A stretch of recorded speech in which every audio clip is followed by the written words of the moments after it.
Welcome to Gun Club. My name is Aaron, and today I want to talk about the global phenomena of gun control. It's not just a United States thing. In fact, if you look across the globe from places like Myanmar to Venezuela to Australia, Europe, drill down into Europe, England, and in all the different major countries of the world, there's been some sort of push for gun control, whether it's ammunition size or types. Well, no rifles, no handguns, no guns. Period. If you go down to Mexico, there's hardly any gun culture there, and that's because of gun control and laws created to keep people safer. Air quotes. If you didn't see that, and the question is it even effective? Has it been helpful? And I think the deeper question of why. So today we have a very cool conversation with the author Heather Allen. She's written previous books on the subjects of firearms, and today we're going to be discussing her most recent title. It's on its way out, "Losing Their Guns: A Closer Look into the Origins of Gun Control Across the World." And I want to talk about, obviously the premise of the book, why this book is important, but also I would love if we could kind of drill down into some of the, the juicy deets of what she discovered in this nearly year-long process of studying for this topic. All right, let's go ahead and dive into it with the one and only Heather Allen. Hi, everyone. Thanks Welcome so to the much for show. appreciate it.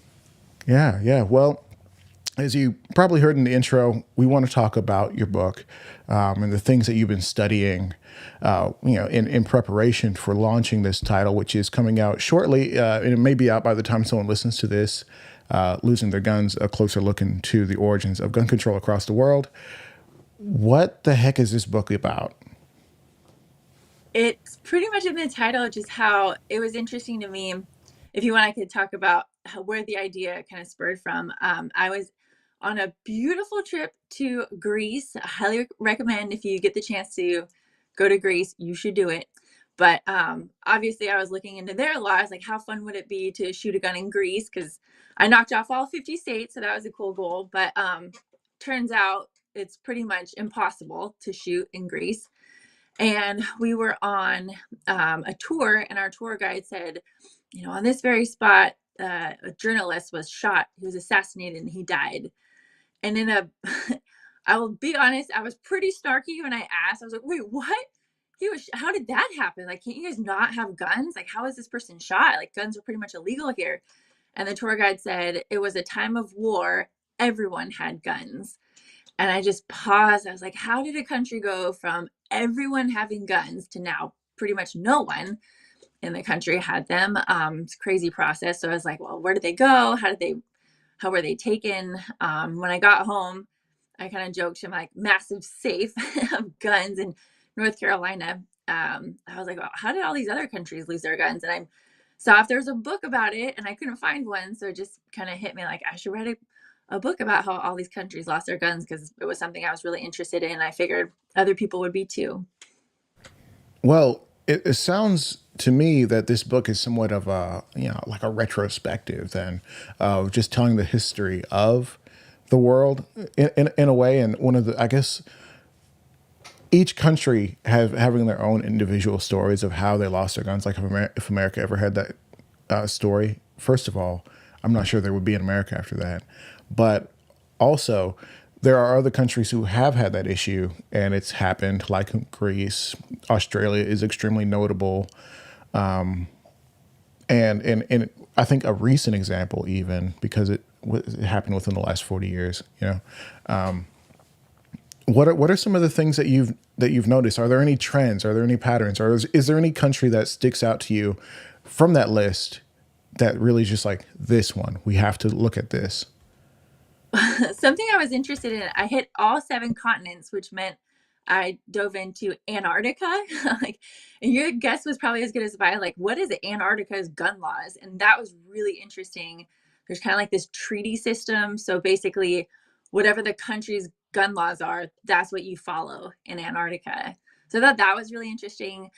When you mentioned Australia, I could not believe the dollar amount that the citizens spent with their own tax dollars to get rid of their own guns. Their mandatory buybacks were insanely expensive. I just couldn't get over like what that $500 million could have gone towards instead of melting rifles down. $500 million to 500, yes. buy my guns from me, but I have to pay for that. That's Mhm. insane. And I'm Yeah. sure they didn't even get market value for any of their stuff. It was $100 per gun. That's crazy because none of my guns are $100 at all. Like most of them are like 5 to 10 times that amount. So I'm shocked, perplexed, confused, Not dumbfounded. a heritage revolver. They're going to cost more than that. Jeez, no, that's horrifying. Like I don't even think you can, at least not in today's market. I don't even think you can buy a high point for $100. That's a crime. At least it should be a crime. Now, obviously you mentioned kind of like your most like notable country on that list. Oh, yeah, Antarctica. That's insane. I was like, so I can carry guns in Antarctica? Maybe. I'm not sure that they'd be cool with that, but we'll figure it out, right? Now, are there any stories that you studied that you feel like are a wake up call for us in the U.S. or maybe other countries across the world that are facing similar things? Well, I do very much recall when Venezuela, the citizens were legitimately eating their own pets. And I think like they were going to the zoos and trying to eat the animals at the zoo. And it makes you think like, they have zero power. And there was a reason that they had to do that is because their own government pretty much just it was mandatory that they give up their guns. So that was a pretty stark reality check. Like if that things get so bad that you look at your little pet puppy, your little cat, and you're just so hungry that that's what you decide to do. But it's like also if they had rifles, maybe they could actually go hunt for actual, game animals. But yeah, it makes you wonder like how these animals and their own pets were killed if they had no firearms to like even make it a quick thing. That was pretty awful. Yeah, I mean, shoot, if you're not able to hunt for wild animals because you don't have like effective means to do so, and maybe depending on where you live, if you live in a city, what is hunting? Yeah. And like I said, it kind of tells me that society is so fragile that if major infrastructure breaks down, like it has in the past few, people say COVID, but I personally kind of encountered something in the first days of this podcast. There was something in Texas called Snowmageddon, and everything was shut down. People lost power for more than 3 days. In fact, millions of people in the major cities and even more, urban populations and even some rural people lost power. Our grid, because we have our own grid, went offline, and it was so serious that when the senator Ted Cruz took his family to Mexico, people were like, "What are you doing down there? You should be suffering with us." And he's like, "No, I was just dropping them off." You know, it was just to paint the picture of how serious it was. Like people were dying in their homes, freezing, like families to collectively. Even people were trying to warm themselves up in their cars and not ventilating properly and passing away in that way because carbon monoxide is a thing. And so when you have social fabrics breaking down and you no longer have the means to protect yourself from others or even to say like, hey, let's, drive out and go find some wild hogs or whatever, because those are perfectly pot, you can get them. There's no shortage of wild hogs here in Texas. That said, if you don't have any means of doing that or even protecting yourself from people who are looking for your stuff now, what are you but a sitting duck? God forbid you have a family. Yeah, that was one of the first things I thought of. It was horrible hearing that people were in their cars trying to stay warm, then maybe didn't know, or like you said, they didn't ventilate. It was awful. I think about like, yeah, that was pretty awful with Venezuela. You have to eat your own animals, but I did highlight Nazi Germany. That was probably one of just millions upon millions of people, and that's Yeah. definitely a like look what happened there. Now, were you able to collect information or data on if the gun laws have changed since then, since the original kind of disarming of the populations? In Germany, I believe you can have a gun in your home. You are not allowed to use that rifle, I believe, for home protection, for self defense. If you use your firearm in your home for self defense, like you go to jail. Wow. Yeah. And so what you just told me, and tell me if I'm wrong on this, is gun laws go beyond just the ability to possess a firearm. It also goes into your ability to use it to protect your life from, say, another person. Mm. Maybe you could hit him over the head with it, but you cannot shoot an intruder. Yeah. So, we talked about Germany a little bit. We talked about Antarctica and Venezuela. And I don't want you to give away all the good stuff, because we do want to talk about your previous title a little bit and kind of dive into that. But were there any countries that are very similar to the U.S. Or did you touch on Canada? Because I know Canada's had some recent things. Mm. There's an interesting thing I learned about Canada. So, kind of a theme would be there would be a mass shooting. It's awful, kind of like in Australia and then Canada as well. And then just a massive, what they thought would be like an overcorrection. So they had this mass shooting, and then immediately they're like, we're just going to ban all these guns. So hopefully that never happens again.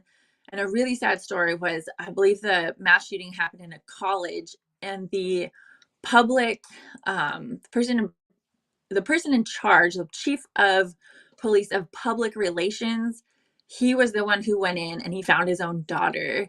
She had passed away from the mass shooting, and he was the one who found her. So just like really, really tugs at your heartstrings. And these people just think that this is the answer, that it'll never happen again if we just ban all these firearms. And then it was 7 months later, they did another ban of hundreds more like AR style rifles. So just massive, like what they would think just being overcorrections of, we're going to have all these laws after this one incident. Yeah, well, that's fascinating, and it makes me wonder, with what you studied, and maybe you touch on this in the book, maybe you don't. I don't. I wonder, but is there a trend on things that cause countries to make that massive shift, or is it just like a creeping over time of like, hey, we're becoming more and more utopia? Our place is so wonderful. Why would you need a gun? They're so barbaric. I think in some countries it was like there was a massive uprising that took over, and now that the group in power didn't want it to happen again, they wanted to stay in power. So it was just like, okay, we're going to take all your guns. So Is that what happened in Cuba? I wonder. right in Cuba, and then you have so many people from Cuba coming to America. What's the first thing they say is, "Don't ever give up your guns." So we should definitely listen to them. Yeah.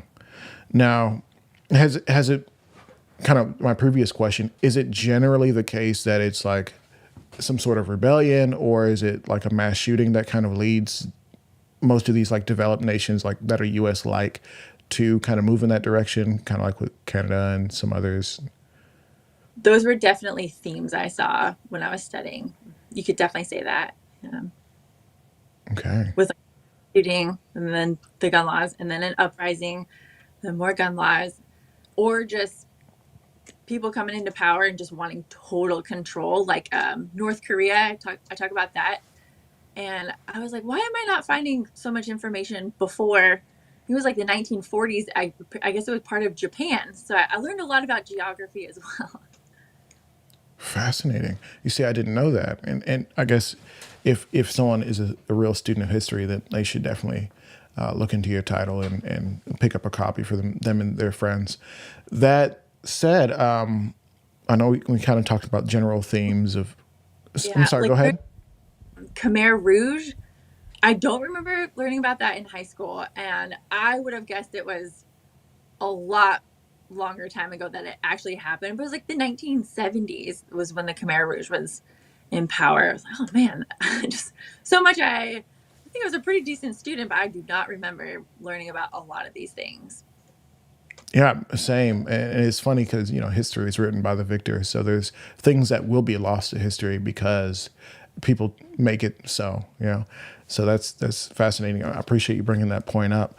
Now, as we kind of look and see that, okay, so there's countries that are just like the US that have succumbed to the pushes for gun control. And, some people will be like national or a worldwide conspiracy to disarm every country, like stuff like that can sometimes come up.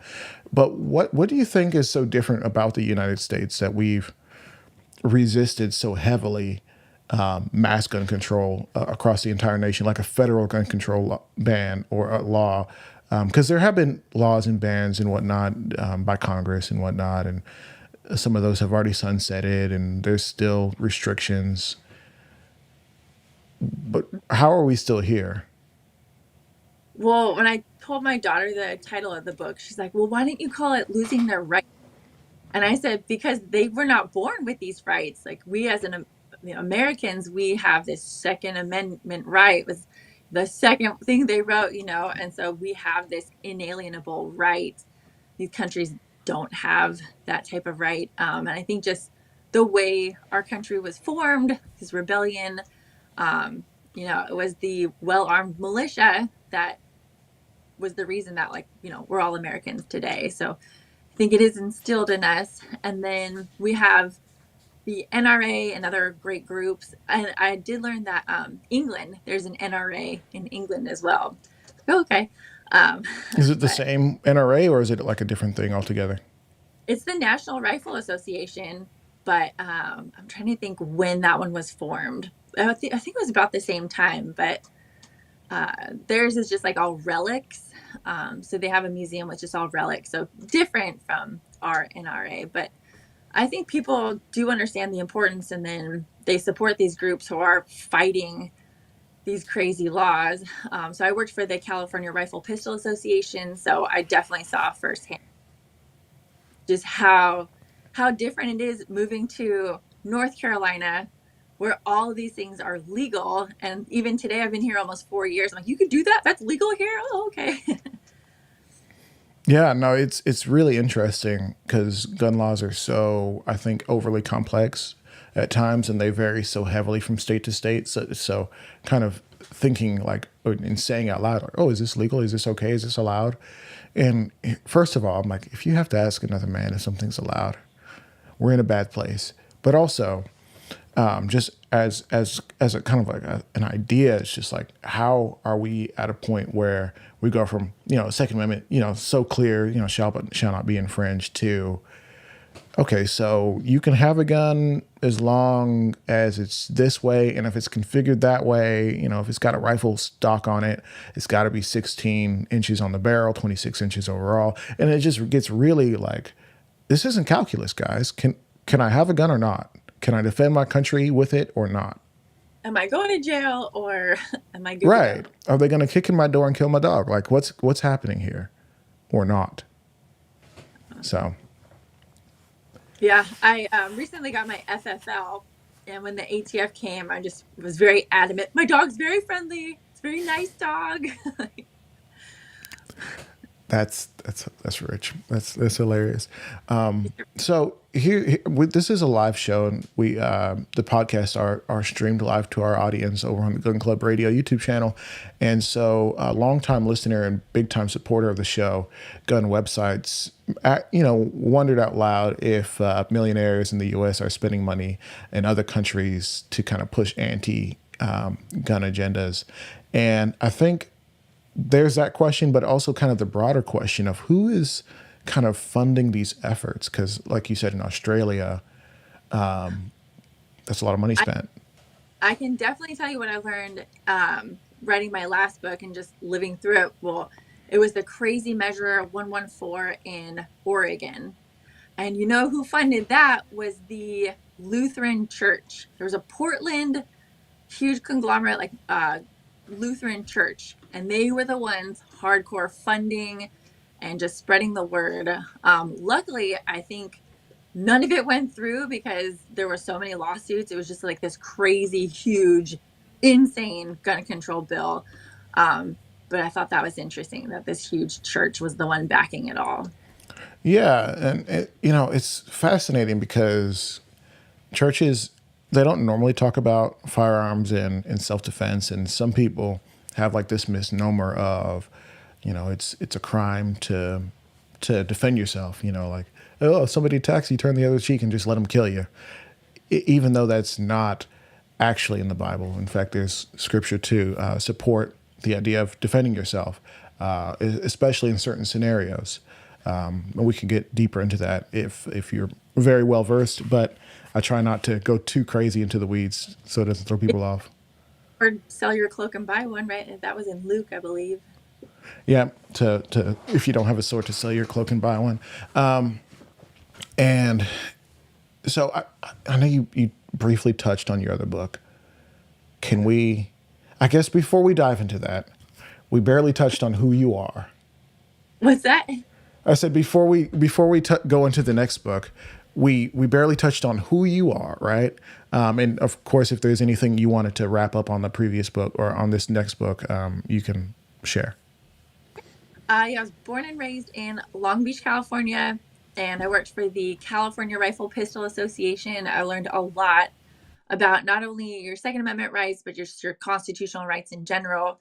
How hard it is if you lose it, to how hard it is to like vote to get it back. So definitely learned that the hard way living in California. We moved recently to the beautiful coast of North Carolina, and I started teaching concealed carry classes, and I sit on the board of the North Carolina Concealed Carry Instructor Association. It's been very eye-opening, like we mentioned before, just all the things you're allowed to do by your, state government when it comes to firearms.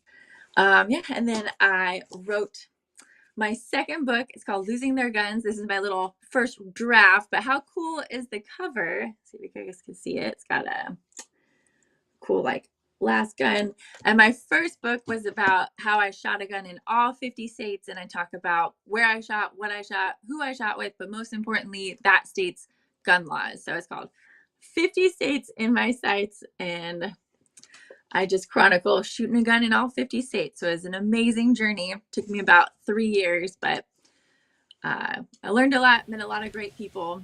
I'm super glad I wrote both of them.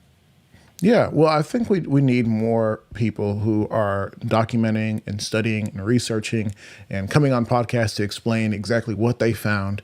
And, just touching on this, the 50 states in my sights, and unless there was something you really needed to touch on from the previous title, what did you learn from traveling to all 50 states? First of all, crazy accomplishments. Thank you for doing that and for sharing.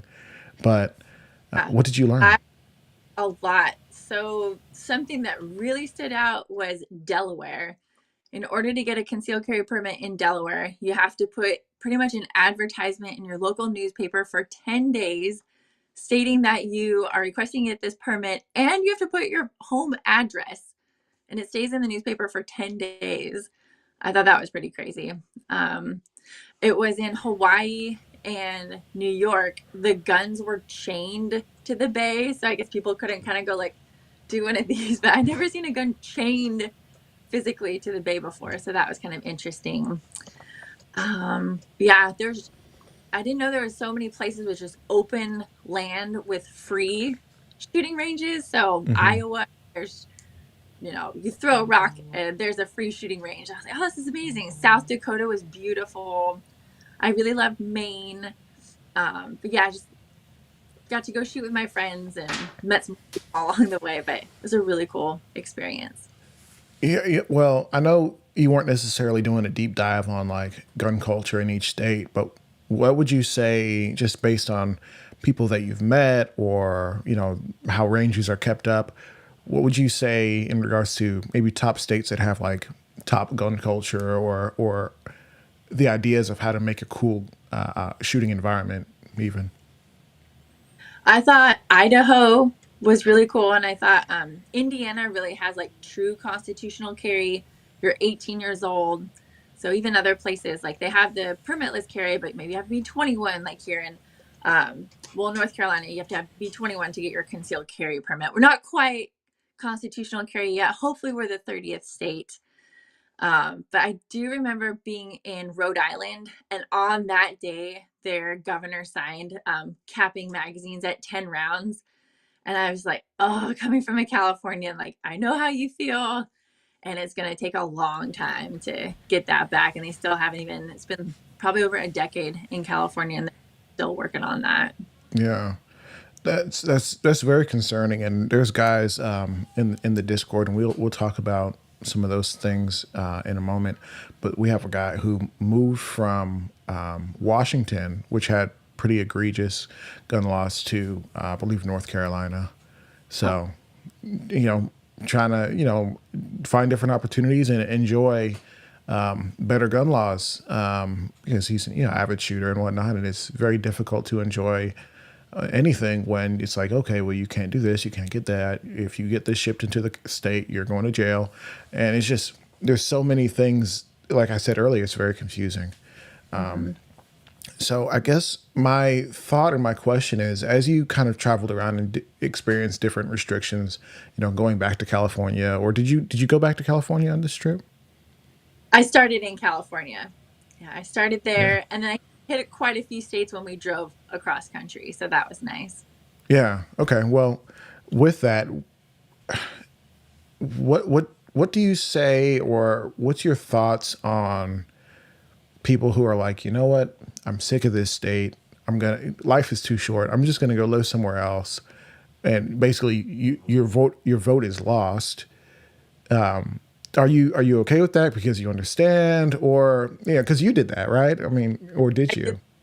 guilty as charged, and I did feel like I had to wear a T-shirt that was like, "We're the good Californians moving here." I swear, but I have so much respect for the people who stay and fight. Um, there's parts Yeah. of California I really miss. It's a beautiful state. I miss my friends too, but um, definitely, I think it is good to experience other places in the country as well. But again, if you want to stay and fight, then like I almost want to come back and help the sheriff who's running for governor for California. So to try to make some difference there. Right. And it's like you touched on, it's kind of like a difficult choice. And those who would like to travel and see the world, why not? Clearly, you're a fan of traveling. Because if you weren't, I'd be like, you did a weird thing. Wait, go ahead. I'll say though, it was a little ballsy, I'll say it, but 2 years of living here, I ran for city council. And I pretty much was like, this is what we left, what I don't want to see happen here. So I will say, like, if you do move from a state where you don't like the policies, you should get in the weeds and make your voices heard that, you've seen what can happen. You don't want to see that happen in your new state. So I think that is important to get involved. One of our guys in the comment section said, best outdoor range near St. Louis is actually Sparta, Illinois, which is actually ran by the state. I did not know a gun range could be run by the state. Have you Yeah. seen anything like that? But yeah, there's a lot.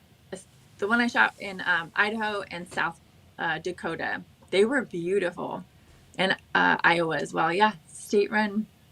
No, like I guess, is there a difference? Like, is it just bigger, or like what's the point of a state-run shooting range? Like, what's the deal with that? It was just on your own in Idaho. Maybe it wasn't state run because there was a little can and it said donations. So you didn't have to pay if you wanted to put a little couple bucks in the little can. But I mean, it was just so nice and so well run. But yeah, I think it's great if states have their own gun ranges. And I shot in Illinois. It was Champaign, Illinois. It was I think it was called High Caliber was the name of it. So maybe that person's shot there. Nice, nice. So I guess, was there anything that you got done writing the book and you're just like, man, I wish I would have thought about adding this. There's always some regret. People say movies are never done; they're only abandoned. There's no gun range in Washington D.C. I maybe I should add that as like a little side note, like or Puerto Rico or our little territories, but there's not one shooting range in Washington D.C.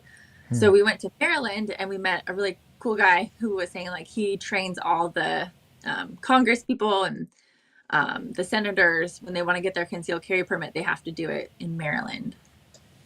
That's interesting because I didn't know that. I know there is some pretty strict gun laws going in, but the idea that there's no gun range there, and I know in Chicago, Rhonda Izell, she's had to fight to get a range, to make it legal to build a range in the city limits. Is it that kind of thing where it's just it's been illegal to build a range, or what's the deal? Do you have any idea? I have a feeling that probably the mayor and council are just not going to have it. That would be my guess. But yeah, there's not one. Yeah. But Well, that's fascinating. Now, you said that this book is launching. At least the sorry, let me pull up the title. Losing Their Guns is launching kind of more in accordance with the National Women's Range Day by Gun Owners of America. yep, yeah, I'll have a little table. So we'll have our super fun day if anyone's interested in coming. We have a few tickets left. I think the Friday night dinner tickets, those are going really fast. That'll be a good time too. But yes, I'll definitely have 50 States in My Sights and the new book, Losing Their Guns. Very excited about that. Okay. Now I'm going to take a quick moment and say that anyone who has decided to support directly this show via a YouTube membership or a membership on our Discord channel or even the locals community channel, but really focusing on YouTube. If you purchase a membership, you can do so during streams or even just on the main page. We're actually going to be donating that and actually matching that. So if you donate the $5 membership to us, we'll actually double that and send it over to Gunners of America to support their efforts to have things like the National Women's Range Day, because that's important, is doing important work of making sure that women are armed, educated, and exposed to just the essential rights here. So if you want to support us, we will turn around and support Gun Owners of America in their efforts to educate and arm and really make sure that this next generation of women gun owners is prepared. So keep an eye on that. And if you want to support us, that's the easiest way. And of course, if you have questions, you can reach out to me on social media and whatnot. But getting back to Heather, I know that we've been kind of going on and trying to get through the I guess the nitty gritty and encourage people to go buy your book, right? Because at the end of the day, we want people to go support work like this. Where can people find the book? It's on Amazon. Both of them are on Amazon. And then I'll definitely be at local gun shows. I was trying to go to the California show in Orange County, but it was banned. So that was very unfortunate. So hopefully that one comes back. CRPA will do their thing and I'll be there. But yeah, just I'm in a couple shops in California and also out here in North Carolina. But I would say Amazon is the easiest place to find it. Easiest way. Very cool. Now, do you I was going to say, do you have a website? But I guess Amazon's like the easiest way to just jump in there and buy it. I'll definitely put on the website. It's highcaliberoc.com. Cool. I'll need to add that to the video description. And for some reason I don't, y'all blow me up in the comments and make me do it. But was there anything else that you wanted to share, I guess, before we wrap up? We will be shooting automatics. We'll be shooting some really fun machine guns. We did it last year, and I joked that I went to Colorado in 2020, and I paid for that shoot, which, it's like the most fun, but the fastest 20 seconds, most expensive 20 seconds. Like, all right, okay, that's over now. So if you have the option to pay $25 and shoot all the automatic machine guns you want, you definitely want to come to Vegas on March 8th. It's going to be so much fun. Dang. Fully automatic guns. Do you know how much it costs to run a full auto? Yes. If we could do it almost for free, do it for that and don't pay the full amount. So, Yeah. I think the girl math is if you pay $25 and can shoot a full auto as much as you want, it's basically free.